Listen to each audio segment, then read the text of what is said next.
Welcome back to the channel for another one of our interesting, sometimes fruitless, but generally entertaining searches for the cars from wheeler dealers. And this time we're looking at the second and third car from Series 7, which was a 1990 Sierra Cosworth and a 1979 Volkswagen Type 2 bay window. So first up, we've got a 1990 Ford Sierra Sapphire Cosworth. And this episode first aired on the 11th of May 2010. Mike sourced this car through eBay and paid for what is now a very cheap sum for a Cosworth, just £4,100 for that car. And I did subsequently find a post on Passion Ford forum that actually supported this is where he sourced it and how much he paid for it. Once back to the workshop, Ed had to do quite a lot of work to this car. The gearbox needed replacing with a reconditioned item, and they fitted a new clutch at the same time, which is obviously a sensible thing to do. The head had to be removed because at startup it had a bit of smoke coming out the back, so they replaced the valve guide seals. And when they acquired the car, it had been sort of modified, I suppose you could say the word, with Escort Cosworth wheels and an RS Ford steering wheel. Mike traded these in for original parts, and this is an area where there was quite a lot of flack I found on the forums for Mike sort of trading in parts that were worth a lot more and didn't really get true value. But of course, this is all TV, as we know.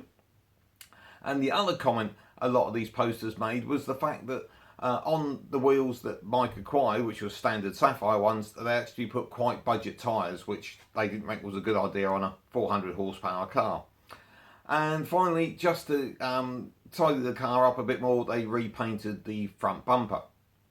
So how did the numbers work out on this one? So as I said, Mike paid $4,100 for the car. They spent $1,820 on parts. So that gave them a total of £5,920. When they came to sell it, they got $6,200, and that gave them a profit of £280. Now, for those of you that watched our last episode with the Jensen Interceptor, you remember there was actually comments there about the fact that when the guy collected the Interceptor, the guy was also collecting the Cosworth. So the guy you see on screen, we have every right to believe is a genuine buyer. So let's fast forward to 2024 and use the Practical Classics magazine valuation guide as our baseline. And they say a Sierra Sapphire Cosworth now is worth around £24,000. So that gives an uplift of $17,800 over what Mike sold that for back in 2010. So what you really want to know is what happened to H721NTF after the show. Well, as a first stop, let's have a look at My Car Check, our partner, and see what they can tell us. Well, the good news is, we look at the front page, it's not scrapped, it's not exported, so it should be around somewhere. But we look down for MOT, that has expired, and it did expire in December 19.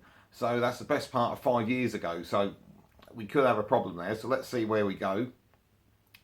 My first stop is the Passion Ford forum, where back in February 2010, somebody from the show actually posted that they had this car for sale. And that ties in with a timeline that the program was shown in the May. They had an advert on there with all the details of the car and that the person may be needed for filming. And interestingly, it didn't have a price, but a couple of people asked and they came back with a price of £6,000, which is quite interesting because they actually sold it allegedly for £6,200, but hey ho.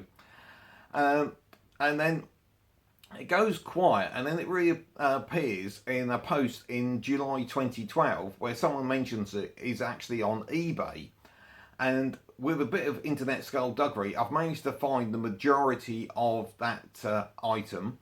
And I've got the description here, and the buyer actually says that they did purchase it from the person that had it from the show, who hadn't used it very much. They'd purchased it in January 2012, so they'd only had it sort of 6-7 months, and they'd done a few jobs on it. Main one, they put some AVO adjustable shocks on the front, and a few other bits. I think there's new clutch cable and alternator and things like that. But they reckon it was too scary for them, which is why they wanted to sell it on. And interestingly, at the same time, back on the Passion Ford forum, Steve had posted that he had actually seen this car back at a Watford Passion Ford meetup, and said the car was actually in really good condition, and it was better than what he expected to see. So that's nice to know they turned out a good job there.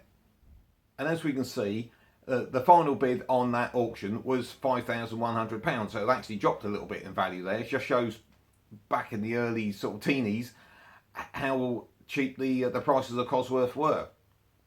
So we move forward a bit, and in May 2013, it was at the 10th anniversary Passion Ford forum get together at the Ace Cafe in London, and Steve again posted some pictures of it, and interestingly it's got a different set of wheels on it there. So someone obviously went against Mike's view of putting original parts back on it, but again it still looks in pretty good condition. And then on the 8th of September 2013, someone posts on Passion Ford, the car's on eBay listed breaking for spares down in Southampton. It just seems bizarre that a few months before it was at Ace Cafe, and now it's being broken for spares. There's no record of any sort of Cat B or Cat C or D write-off as it was back then. To me it makes no sense. I couldn't find the original listing. However, other people under that post said that it'd been sort of reduced to a bare shell, which I thought, all the running gear was out of it, etc, etc. And I thought, well, hang on a minute. It was MOT ran out in 2019, 6 years later. How does that work? Well, there's a post here from G86 Alex, who says his mate purchased the shell and used it to reshell his 4x4 Cosworth Sapphire that was rotten. And of course, the thing I might have missed out at the beginning was the car that Mike bought was actually originally a 4-wheel drive Sapphire, but had been converted back to 2-wheel drive. If we follow the keeper change through on My Car Check, it shows one keeper change on the 8th of September, exactly the same date it appeared on eBay being broken with spares, and then another change of keeper on the 10th of May the following year. Now, I'm not quite sure how this all works out, because on the 21st of May, just 11 days later, it was put in for an MOT and passed. And I'm like, well, if somebody had bought it in that May, 11 days was very quick to put it back together, not impossible. The post from G86 Alex was the following September, saying it was back on the road and been reshelled, etc. Well, it all seems a bit odd to me, but there's been no change of keeper since that one in May 14. If we go across and look at the MOT history to get us a feeling of what's been happening, up to that sort of appearance in the breaker's yard, it hadn't had sort of anything too adventurous. Obviously, it's gone back on the road. What made me smile was in June 15, it had an MOT and it was failed because the headlamp aim was too high. Fair enough, a lot of us have suffered from that. But 18 months later, in February 17, it had a failure again, headlamps too low. Slightly strange, but hey ho, and it'd only done 60 miles between those two MOTs. We roll forward, the MOT in 2018, so just sort of 5 years after it was sort of rebuilt, unfortunately was quite a catastrophic failure. There was an awful lot of body corrosion there and chassis corrosion, and that put it off the road for a while because it didn't go in for another MOT until November 18, some sort of 4 or 5 months later. Again, it failed, but on some relatively minor items. Passed a few weeks later, and that's the MOT that ran out in December 19. And then after that, I'm afraid I have lost it. So, okay, that's 5 years ago. Hope it's still about. It's not recorded as being scrapped or anything like that, so, or exported or gone anywhere like that. So hopefully it's still out there somewhere. And of course, if you know anything, please do get in touch. Now, second up, we have a 1979 VW Type 2 bay window panel van come camper kind of thing. And this episode first went out on the 18th of May 2010. Now, Mike bought this as a bit of a down at heel panel van. Running and driving wise, it wasn't too bad, but Ed set to work on this one in quite a big way. The main thing that everyone seems to remember about this particular van is the fact they changed the colour from sort of a fairly bog standard builder's white to a really bright orange. He also gave the engine a bit of an upgrade with an increase in capacity. They had to fit a new tailgate, but really the rest of the bodywork was all right. And do you remember the the Sierra Cosworth we've just looked at, well, the interior that Ed replaced, the front seats weren't too bad. He had to have a little bit of trimming done and fitted them into the VW van, so that gave that quite an upgrade. And then he fitted some chrome wheels. I think they're Fuchs style, but you know, the VW ones will give me a roasting if I've got that wrong. So how did the numbers work out on this one? Well, Mike paid recently £2,500 for the base van. The costs, bear in mind, paint jobs are not cheap, are they? Came to £5,965. So once they'd sold it, allegedly, I'll come back to that in a minute, for £9,450, they made a profit of £985. Now, if we fast forward to 2024 and look at the Practical Classics valuation guide, that gives us an indicated value of £13,500.